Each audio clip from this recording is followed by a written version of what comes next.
지금처럼 가을 햇볕이 뜨거울 때는 그 요나가 자꾸 생각이 납니다. 얼마나 그 그늘이 좋았으면, 뜨거운 햇볕이 싫었으면 그곳에서 죽고 싶다고 말할 정도였을까.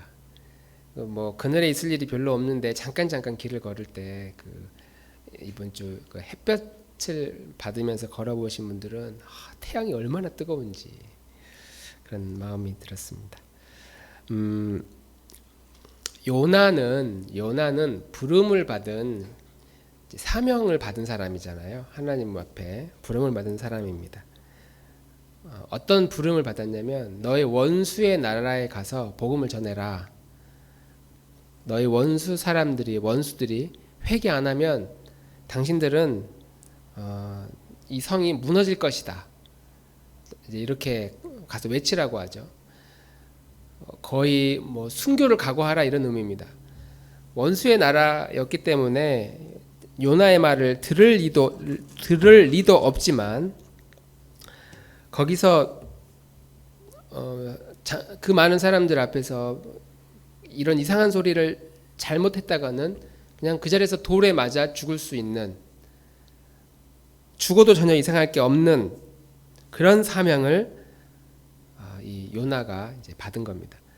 그러니까 도망가는 게 이해가 되죠. 원래 요나가 처음 이 부르심을 받았을 때 도망갔지만, 나중에 돌아와서 이제 복음을 전하고 또 그 성 안에 들어가서 열심히 사람들에게 회개 안 하면 이 성이 무너질 것이다, 그렇게 설교를 하기 시작합니다. 놀랍게도 막 백성들이 그 말을 듣고 두려워서 회개를 하기 시작하죠. 좀 이상하잖아요. 뭐 이 말 한마디에 성이 무너질 걸 두려워할까?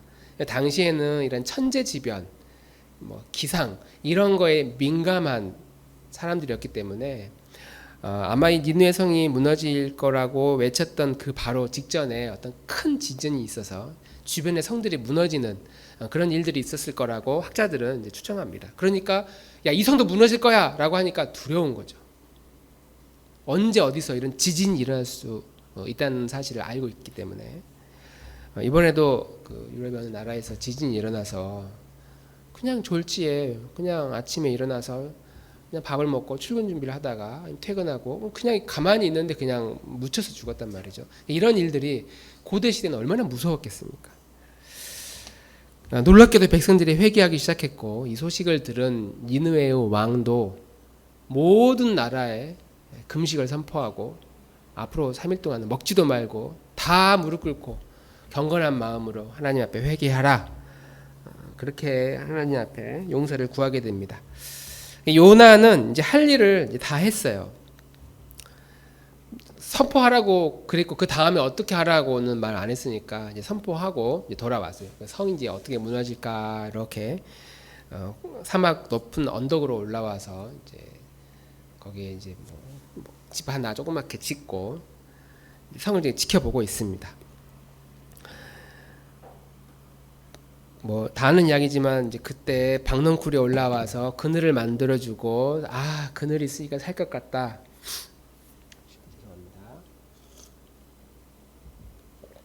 살 것 같다라고 생각하고 있는 다음날 하나님이 뜨거운 바람을 보내가지고 벌레를 보내서 이 그늘을 싹 없애버리죠. 그러니까 좀 괴로운 표정으로. 햇볕이 뭐길래? 근데 진짜 뜨거웠나 봐요. 그냥 이제 나 여기서 그냥 나 죽는 게 나을 것 같아. 도저히 못 있겠다. 그러자 하나님이 이제 이렇게 말씀하시죠.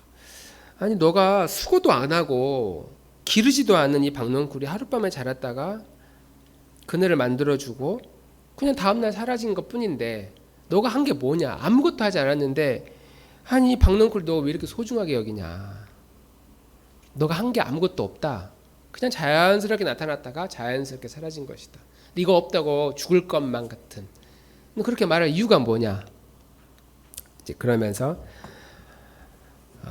하물며 이 큰 성 안에는 좌우를 분별하지 못한, 무엇이 옳고 무엇이 그른지를 분별하지 못하는 백성이 12만 명이고 가축도 많이 있다. 하물며 내가 이 백성들을, 너는 하룻밤에 왔다 가니 박넝쿨도 소중히 여기는데 이 백성들을 내가 얼마나 소중히 여기겠느냐. 하면서 이제 요나서가 끝납니다. 결론 없이 끝납니다. 우리가 살고 있는 이 세상도 언젠가 이 니느웨처럼 하나님의 심판이 있을 겁니다. 끝까지 회개하지 않고 버티고 돌이키지 않으면 끊임없이 지금도 무너지고 있고 또 인간의 일반 은총과 하나님의 섭리에 의해 세워지면 또 무너지고 또 세워지면 또 전쟁으로 다 무너지고 반복적으로 무너지다가 마지막 날은 완전히 무너질 겁니다. 모든 악인들은 다 하나님의 무시무시한 심판이 있을 것이라고 성경은 말합니다. 회개하지 않으면 그 모든 성은 무너질 것이다. 이 무너짐이라는 단어 안에는 큰 아주 복잡한 의미가 다 숨겨져 있겠죠. 저도 이렇게 이제 배워왔고 그랬습니다. 기독교 문화권 안에서 자라온 저는 이 세상은 망하는 곳이구나. 결국 다 사라지는 것이구나. 그래서 빛과 소금의 모습으로 나는 이 세상에 파송받은 자이고 그리고 세상에 속하지 않는 자로 이 세상에서 좀 구별된 크리스찬의 삶을 살아야 된다. 왜냐하면 이 세상은 내가 살고 영원히 살 것이 아니니까. 이 세상은 내 친구가 아니니까. 이제 그렇게 믿어왔습니다. 이제 그러다 보니까 교회와 직접적 관련이 없는 영역은 상대적으로 덜 거룩한 일이고 교회와 관련되어 있는 일은 매우 거룩하고 경건한 일이라고 생각해 왔던 것 같아요. 예수님과 관련되어 있는 것 아주 중요한 일이고 그 외의 모든 일들은 이제 그렇지 않은 일, 덜 거룩한 일. 저는 지금 생각해 보면 이런 그 가르침들이 제 안에 좀 강하게 있었기 때문에 제가 신학을 하지 않았나 이런 생각을 했어요. 한 번밖에 없는 우리의 인생인데 삶을 의미 있게 살아야지. 마지막 날 다 사라질 거예요. 왜 인생을 버리지? 나는 사라지지 않을 거예요. 내 인생을 바쳐야겠다.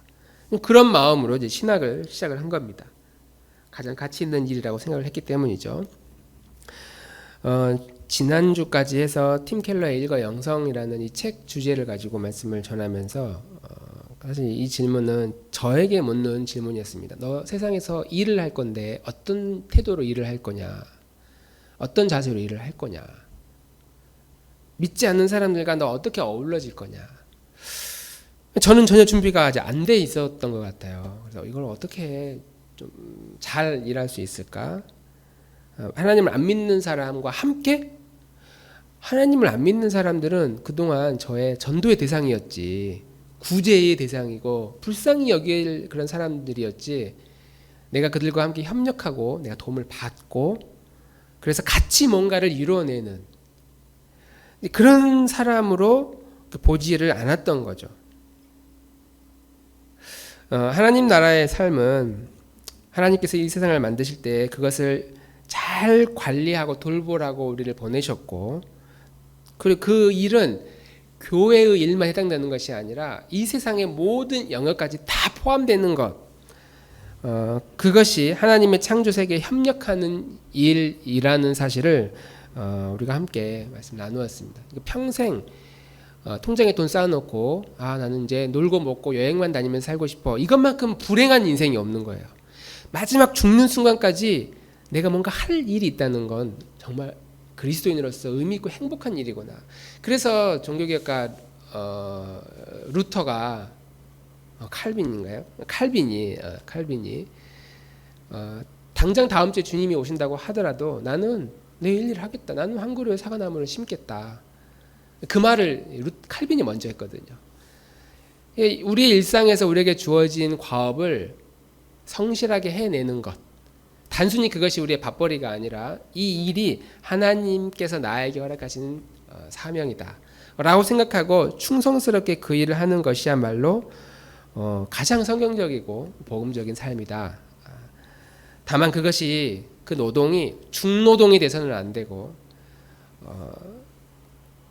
올바르게 하는 일을 열심히 하되 그만큼 열심히 올바르게 쉬는 것을 포함한 일이라면 그것은 정말 가치 있고 의미 있는 일이다. 그러면 우리는 그 일을 하면서 하나님이 이 일을 통해 숨겨진 하나님의 비밀, 인도하심, 그리고 인간의 행복, 즐거움과 기쁨을 우리는 맛보면서 살아갈 수 있다라고 말할 수 있습니다. 요나가 이제 그런 심정이었던 것 같아요. 요나가 이 세상은 곧 망할 세상이라고.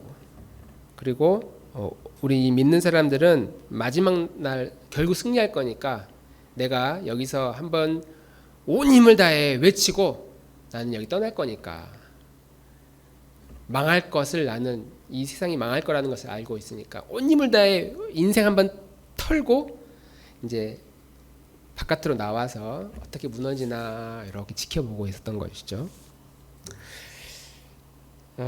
그런데 이제 여기서 모순이 뭐냐면, 요나가 가지고 있는 이 모순이 뭐였냐면, 요나는 니느웨 사람이 아니잖아요. 이스라엘 히브리인이고 니느웨는 이제 이방 나라 중동 지역 사람들이고, 그 니느웨의 문화나 니느웨의 그 가치관에 영향을 받을 일이 없어요. 3일 동안 들어가서 그냥 복음 전하고 튀쳐나온 거니까. 그리고 복음을 전하고 뛰쳐나와서 그 상이 어떻게 되나 이렇게 지켜보는 게 요나가 할 일이었거든요. 근데 이제 우리는 문제가 뭐냐면, 우리는 이 니느웨 안에서 태어난 사람들이고 니느웨의 문화 안에서 3일이 아니라 3년, 30년이 아니라 거의 100년 가까이 살고 죽어야 되는 그런 존재, 그 니느웨 성읍 사람이거든요. 니느웨 문화에서 자랐고 니느웨 환경 가운데서 성장하다가 그곳에서 주님을 만났습니다. 그리고 진리를 깨닫고 나니까 내 신분이 니느웨에서는 별 볼 일 없는 사람인데, 내 직업이나 내 환경이 별거 아닌데 예수님을 믿고 나니까 내 신분이 상승해. 하나님의 자녀, 신의 자녀가 돼요. 그리고 하나님의 나라의 백성이 되고, 니느웨 백성이 아니라 하나님 나라의 백성이 되었고, 그리고 하나님, 내 신분이 거의 왕이에요. 왕. 짐이 곧 국가다. 왕과 같은 하나님의 거룩한 나라, 제사장, 그러니까 이런 신분으로 완전히 바뀐 존재라는 말이죠. 그래서 우리끼리는 당신은 하나님의 사랑받기 위해 태어난 사람 뭐 하면서 너는 택한 족속이요 왕 같은 제사장이니 막 이런 축복을 우리끼리는 하지만, 우리끼리는 이제 그런 신분이라는 걸 아니까. 근데 안 믿는 사람들에게는 그게 뭔 말인지 통하지 않는 거죠. 니느웨 사람들에게는 인정받지 못하지만 우리끼리는 신분이 바뀌고 소속이 바뀐 존재라는 것을 알고 있는 거죠. 그러다 보니까 이 니느웨에서 살고 있는 우리가 새로운 신분을 가지고 있는 이 그리스도인으로서의 우리의 정체성이, 이게 이제 너무 많은 혼란들을 겪게 된다. 막 많은 모순들도 만나게 되고 갈등도, 현실적인 갈등도 겪게 되는 겁니다. 기독교 문화라고 하는 그 이론의 거의 고전이라고 할 수 있는 책인데요. 기독교와 문화와 기독교라는 책이 있습니다. Christ and Culture, 이게 리차드 니버 교수님이 쓰신 아주 오래된 책이에요. 저희 대학에 있을 때 수업 교재로도 사용된 책입니다. 그리스도인은 이 세상의 문화를 대할 때 어떤 자세로 대하게 되느냐. 그러니까 이분의 그 이론에 이제 5가지 유형이 있다, 이렇게 이야기를 해요. 5가지 유형이 있다. 첫 번째는 니느웨 살면 안 된다.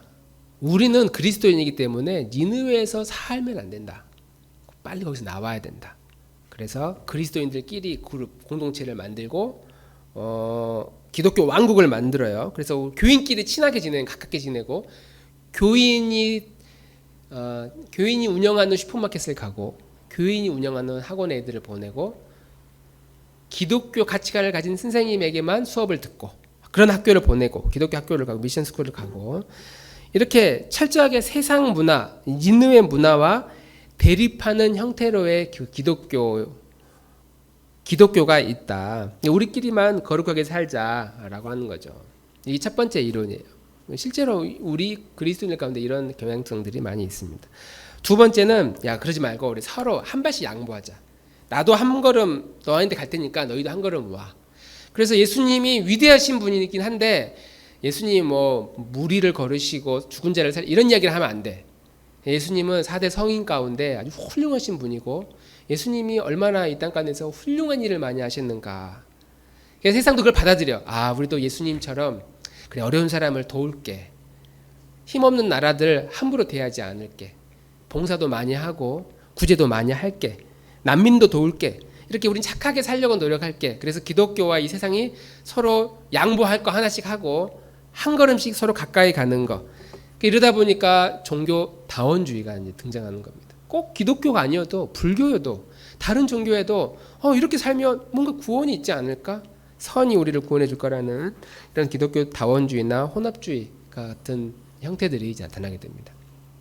이런 문화들이 실제로 우리 안에 인류 역사 가운데 늘 있어 왔죠. 지금도 있고요. 세 번째는 기독교 문화가 세상의 문화보다 더 우월하다. 그래서 이 세상은 기독교가 다스려야 돼. 기독교의 문화가, 하나님의 나라가 이 세상을 다스려야 해. 일종의 중세 시대 때 이런 신학자들이 이런 주장들을 했죠. 그래서 십자군 전쟁도 이런 이유 때문에 일어나는 겁니다. 어떻게 안 믿는 그 이방 하나님의 백성이 아닌 이방 민족들이 거룩한 예루살렘을 어떻게 점령할 수가 있어? 하나님의 교회에 어떻게 이방 신을 매달아둘 수 있어? 절대 용납 안 돼. 그래서 사람들을 막 세워가지고 우리가 예수님의 이름을 앞세우고 십자가를 앞세우고 이 전쟁에 승리해야 되겠다. 무수히 많은 사람들을 죽였잖아요. 중세시대는 뭐 말할 것도 없이 기독교가 유럽을 다 지배했던 시대고 그게 당연했다고 생각하는 시대. 그것이 기독교 문화가 이 세상의 문화보다 훨씬 우월하다라고 하는 그런 역사의 이론입니다. 네 번째는 기독교와 세상 문화, 니느웨 문화가 있는데 이게 물과 기름이에요. 섞이진 않아. 그런데 첫 번째 이게 완전히 분리하는 것처럼 서로 다르게 사는 게 아니라 병 안에 같이 있어요. 병 안에 있지만 물과 기름처럼 같이 이렇게 떠 있어. 막 흔들면 좀 섞이는 것처럼 보이지만 결국은 기름은 뜨고 물은 가라앉아요. 이게 오늘날 우리 대부분의 그리스도인들이 가지고 있는 태도거든요. 주일이면 다 크리스찬이에요. 그리고 직장으로 출근하는 순간 내가 기독교인인지는 없어져. 그냥 이제 일주일 동안 세상에서 열심히 살아요. 그래서 또 토요일날 주일날 오면은 또 세상에서 방황하며 또 지은 죄를 하나님께 지은 죄 모르는 죄까지 다 막 회개를 하고 주일날 찬양하고 기도하고 경건하게 살다가 월요일이 되면 예수님과 신앙과 상관없이 또 살아가는, 우리는 아니라고 할지라도 무수히 많은 그리스도인인지 아닌지 모르겠지만 이런 사람들이 많이 있어요. 주말만 신앙인인 사람들. 물과 기름처럼 섞이지는 않지만 그렇다고 분리하지 못하는 그런 병 속에 있는 사람들. 이게 네 번째 이론입니다. 마지막은 리차드 니버 교수님이 말하려고 하는 이제 유역인데, 문화 변혁가로서 기독교, 이 세상의 문화와 직업과 모든 일들은 하나님이 창조한 것이다. 원래는 선한 것이다. 근데 죄가 들어와서 이게 다 타락했다. 그래서 우리 그리스도인들이 이걸 바로 잡아야 된다. 좋은 문화를 만들고 보존하고 이것이 건짐을 받도록, 구원받도록, 사람이 건짐을 받는 것뿐만 아니라 문화, 언어, 교육, 경제, 환경 모든 것들이 다 구원을 받도록 하는 역할을 우리 그리스도인들이 해야 된다. 이게 이제 문화 변혁가로서 하는 사람들이다. 이게 종교개혁가들이 주장했던 바고, 어거스틴이나 또 아브라함 카이퍼 같은 정치인들, 또 목사님이면서 교수이면서 정치인이었던 이런 분들이 이 사회를 어떻게든 하나님께서 다스리는 그런 나라로서, 의미 있게 다스리는 나라로서 변혁시키려고 애썼던 그런 사람들이고, 이제 그런 역할을 우리 그리스도인들이 가졌다. 이게 다섯 번째 문화 이론의 변혁가로서의 그런 이론이라고 할 수 있습니다. 그러니까 요나가 마지막 날 이 니느웨 성이 무너질 것을 기대하잖아요. 이 성이 이제 사라질 것이다. 그러니까 이 변혁가의 관점으로 보면 이 성이 무너질 것을 기대하는 것이 아니라 다 회개하고 다 하나님께 구원을 받고, 그래서 안 무너지고 이 성이 무너지지 않고 점점 새롭게 되어서 마지막 날 하나님께서 이 도시를, 이 나라를 이 인류를 다 구원하게 될 것, 그것을 기대하며 살아가야 되는 거죠. 요나의 관점이 아니라 전혀 반대의 모습으로 우리는 살아야 된다라고 하는 것이죠. 왜냐하면 그것이 하나님의 관심사였기 때문에 좌우를 분별하지 못한, 그러니까 이 악하고 더러운 죄인들, 심판받아 마땅한, 너희들은 이렇게 안 믿다가는 이제 다 없애버릴까라고 분노하는 하나님이 아니라 뭘 모르는 내 백성들, 좌우를 분별하지 못하는 내 백성들이 이 성 안에, 이 인류 가운데 가득 차 있다. 12만 명이 아니라 12억망, 120억의 인류가 이 땅 가운데 지금 존재하고 있다. 지금 우리는 바로 그런 일을 하라고 이 니느웨에서 살다가 이렇게 부름을 받았고 하나님의 자녀로 삼아 주셨습니다. 그래서 우리는 니느웨라고 하는 일터 가운데 매일 살아가는 사람들이죠. 니느웨 같은 이 세상에 살고 있지만 그 니느웨 사람이 돼서는 안 되는 사람들. 하나님이 우리를 세상에 파송했지만 파송받은 사람끼리 모여있지 말고 흩어져서 너의 일을 해라. 니느웨는 망할 것처럼 보여줘도 그 성 안에 있는 사람들은 소중한 사람들이다. 내 백성들이다. 그런 자세로 우리는 일주일 지난 3개월 동안 살아야 된다고 함께 나누었고요. 또 그런 마음으로 직장에서 일터에서 열심히 살아가고 있습니다. 책 한 권을 이렇게 발견했는데요. 오늘을 그날처럼이라는 책을 쓰신 이철규 원장님인데 치과 의사를 하면서 겪은 삶의 어떤 그리스도인으로서 겪은 그런 일상을 에세이처럼 써놓은 책입니다. 30년 넘게 치과를 운영했는데 중간에 이제 예수님을 믿고 나서 내가 그리스도인으로서 어떻게 살아야 되는가? 여기에 대한 이제 질문들이 너무 많이 생긴 거예요. 거기에 대한 철학과 고민들을 이제 담았어요. 환자를 대할 때 불쌍한 한 영혼, 구원받아야 할 영혼, 그리고 이 온갖 말도 안 되는 막 민원들을 제기하고 뭐가 문제가 생겼다, 과잉 치료했다. 특히 치과는 우리가 좀 불신이 있잖아요. 과잉 치료한다는 것 때문에 인터넷 아무 치과나 가지 않고 인터넷으로 잘 아무튼 검증된 곳을 가거든요. 그러니까 그렇게 막 불신의 눈으로 바라보는 그 환자들을 어떻게 대해야 되는지, 그리고 이제 보험 문제 때문에 써서는 안 되는, 서류에 써서는 안 되는 막 그런 것들 요구하는 사람들이 있잖아요. 그 보험 청구 때문에 이런 불법을 요구하는 환자들, 뭐 과잉 치료하는 부분들, 그러니까 이런 문제들 때문에 이제 고민을 하는 그런 일상들을 이제 기록했는데, 처음에 이제 이 문제로 고민하다가 너무 갈등이 되니까 옆에 주변의 치과들은 떼부자가 되는데 그렇게 하자니 이게 양심에 걸리고, 그래서 어느 날 목사님께 찾아가서 물어봤답니다. 이런 고민들을 가지고 있습니다. 내가 치과 의사로서 교회의 섬김은 어려움이 없는데, 왜냐하면 할 일이 얼마나 많겠어요. 야, 우리 선교 갑시다. 그 한 사람 때문에 엄청난 일들을 할 수 있잖아요. 어디 뭐 단기 선교를 가도, 어디 낙도 선교를 가도, 의사 한 분만 동행이 같이 가도. 그냥 이제 그러니까 한번 갔다 와서 사역 보고 하면은 막 사람들이 박수 쳐주고 인정받고, 교회 안에서는 그런데 사회 안에서는 내가 과연 잘하고 있는가 너무 갈등이 된다는 거예요. 내가 점점 이중인격자가 되는 것 같다. 마음이 갈등이 너무 많아진다. 그런 모습 때문에 괴롭습니다. 그랬더니까 목사님이 이제 담임 목사님이 이제 뭐라고 그랬냐면, 집사님 그럴 때일수록 더 많이 기도하셔야 된다고. 성경을 더 많이 읽으시고 교회에 더 많이 와서 새벽마다 하나님께 기도하자고. 이렇게 답을 내려주시니까 그게 정답이긴 한데 그 마음을 막 시원하게 해주는 답은 아니었던 거예요. 그래서 이제 이 책에 이렇게 써요. 교회는 신자들의 주중의 삶에는 관심이 없는 것 같다. 많은 헌금이 아닌 정직한 헌금, 가치 있는 창의적인 활동, 또 타인에게 유익을 끼친 만큼의 대가로 받는 치료비, 이런 걸 중요하게 여기고 그게 잘하는 거라고 이렇게 격려를 받고 싶었는데, 이제 그런 거에는 별로 관심이 없고, 더 그럴수록 더 기도해야 된다. 교회 나오시라.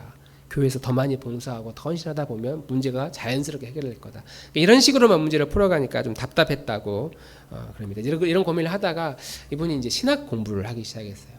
보니까 일반 신학교에 가서 공부하시고 또 2번 신학을 하신 것 같은데, 2번째 신학을 한 전공은 요한계시록을 전공을 했어요. 특이하게도 요한계시록은 이제 마지막 날 종말에 대한 이야기잖아요. 종말론, 마지막 시대에 우리는 어떻게 살아가야 할 것인가, 이제 이런 공부를 하면서 그리스도인들이 왜 이 땅에서 지금 바른 생각과 바른 행실과 바른 신앙으로 살아가야 되는지를 이제 좀 찾아가게 됐고, 그래서 이 오늘을 그날처럼, 이 오늘은 우리가 살아가는 현실이고, 그날은 마지막 날 주님이 오셨을 때 어떻게 될 것인가. 근데 그날을 마치 오늘처럼 평범하게 우리는 그냥 살아가는 것이 맞다, 이렇게 써놨어요. 근데 이 책에도 그 어떤 이야기를 써놨냐면, 팀 켈러 목사님이 마지막에 11거에 나왔나요? 그 니글의 이파리 이야기 나오잖아요. 근데 그 이야기를 여기도 써놨어요. 우리의 삶이 정말 형편이 없고 또 아무도 우리를 알아주지 않아도 이 니그레이의 이파리에 나오는 이야기처럼 그냥 이파리 하나, 그리고 인생이 마쳤다고 할지라도 마지막 날 종말을, 마지막 시대에 어떻게 될 것인가를 기대하면서 살아가는 그 인생은 정말 위대하다, 정말 아름답고 가치 있는 인생이다. 우리가 비록 이 니느웨 같은 화려하고 부유하고 많은 고난을 가지고 있고 힘이 있어 보이는 이 세상에 살아가도 그것은 그냥 화려한 그림자에 불과할 뿐이고, 그 니느웨 성 안에서 우리가 할 일이 아주 단순해. 그냥 별 볼 일 없는 일이고 사소한 임무라고 주어져도 그 일은, 나에게 주어진 그 일은 영혼을 향해 달려가는 아주 소중한 임무와 같다. 영혼을 향해 달려가는 무한한 가치를 가지고 있다. 그러니 우리가 그 일을 하면서 비록 바람이 불고 고난이 찾아와도 부지런히 주님의 다스림에 동참하는 삶을 우리는 살아가야 됩니다. 이런 내용으로 이 책이 결론을 내립니다. 이 땅에 살면서 가끔 사람들이 횡재를 하는 경우가 있어요. 대박을 치는 경우가 있어요. 물론 열심히 노력해서 그러겠지만 모두가 열심히 노력한다고 해서 대박을 치는 건 아니거든요. 살다가 이렇게 했는데 그게 좀 잘 풀려서 호박 넝쿨이, 그 호박 넝쿨이나 여기는 박넝쿨이라고 나오죠. 사실 우리나라의 박넝쿨이지 이게 다른 그 뭐죠? 우리나라의 입이 큰 그 먹는 그 식물 있잖아요. 입이 이렇게 하나 크게 나오는 거, 이렇게 물이 떨어지면 물이 이렇게 안에서 뱅글뱅글 돌다가 떨어지는, 막 우산도 하고 어렸을 때 하는 그 먹는 거라고 하던데, 먹는 거였는데. 머루? 머위?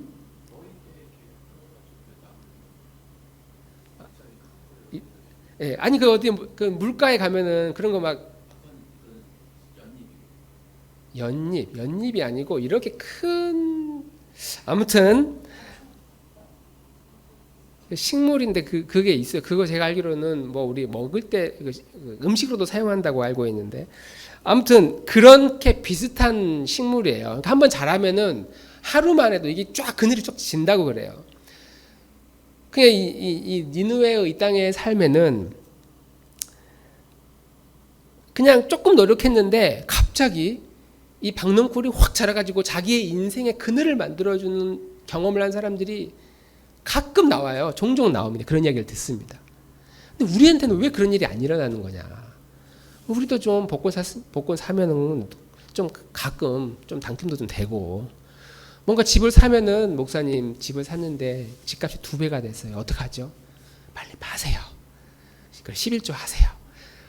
좀 그런 일들이 좀 일어나고, 그래도 막 남는 장사니까 좀 그런 일들이 좀 일어나고, 자식들이, 우리 주변에 꼭 그런 사람들 있잖아요. 그냥 부모가 똑똑한 건 아닌데 아들들이 다 서울대 나오고 영어도 나오고 막 유학 가고 막 그래. 왜 우리들은 그런 일들이 안 일어나는지. 세상 사람들은 가끔 그런 일들이 일어났다고 막 즐거워합니다. 남들에게 찾아온 저런 횡재가 왜 우리한테는 안 일어날까? 오히려 우리는 하나님을 믿는 신분이 다른 사람인데도 너무 평범하다 못해 항상 고난이 찾아와요. 바람이 불면 마음이 늘 흔들려. 상처도 많이 받고 갈등도 많아요. 이렇게 살아야 되나 저렇게 살아야 되나. 그렇게 괴롭히는 일들이 너무나 많은 이 세상에서 그런 뜨거운 햇볕 때문에 매일매일 울면서 이 길을 걸어간다고 해도 우리 곁에 늘 우리를 격려하고 지지하고 하나님 우편에서 우리를 위해 중보하시는 그리스도께서 우리 마음에 일어나는 모든 일들을 다 알고 계신다. 우리를 위해 중보하시고 우리를 위해 응원하고 계신다. 우리가 그 사실을 늘 기억해야 된다고 하는 것이죠. 그 주님이 우리를 위해 중보하시는 그 기도의 그 메시지와 그 음성과 너 지금 잘 가고 있으니까 더욱더 힘을 내라는 하나님의 그 말씀이 우리의 귀에 날마다 크게 울려 퍼지기를 주님 이름으로 축복합니다. 오늘은 영상 하나 보고 우리 마치려고 하는데요. 제가 좋아하는 가수 소양이 불렀어요.